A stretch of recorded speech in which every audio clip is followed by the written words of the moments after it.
One.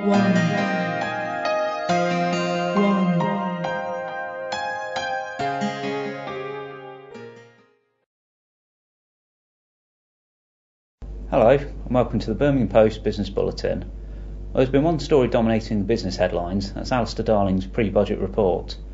In the last report before next year's general election, the Chancellor unveiled a number of changes he said would bring the country back to economic growth. But he was also forced to admit that his own estimates about the depth of the recession had been well off the mark, and the Tories accused him of ducking the serious issues in advance of next year's election. The Chancellor made serious cuts to public sector spending with a 1% pay cap on pay rises. He also put in place a rise in national insurance that would raise $3 billion for the Treasury, but see a rise in bills for about half the population. National insurance rise has been criticised by business bodies in the West Midlands, who said it would make it harder for companies to recruit new workers. Among the other measures introduced by the Chancellor included a new tax on phone lines to pay for broadband internet, the deferral of the 1p corporation tax rise, and a 50% windfall tax on high-value bank bonuses.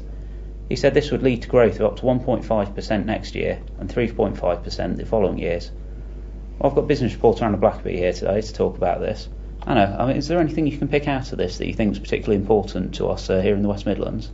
Well, Tom, you've obviously gone over the main points of the pre-budget report that are relevant nationally, but maybe some of the sectors here in the West Midlands that are most directly affected by this. Well, one of them would be the boiler making sector, for example. Not many people know this, but there is a bit of a boiler hotspot in the West Midlands. We've got Warwick-based Baxi Group, and we've got Worcester Bosch, obviously based in Worcester.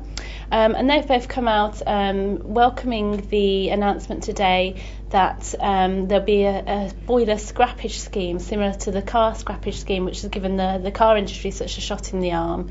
Also, there were announcements about electric vehicles, electric cars and vans, incentives to boost demand for those vehicles, and that's of course good news for companies like Modec, Zytec that are all involved in the industry in the West Midlands.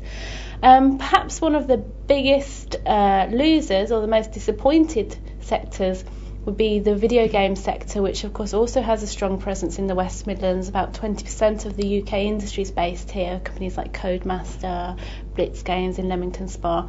Now they were hoping for an announcement on tax relief for the industry, similar to that enjoyed by the film industry here in the UK and which other countries abroad have introduced for their video games industry, but that wasn't present in the pre-budget report, so they've obviously reacted with dismay at that.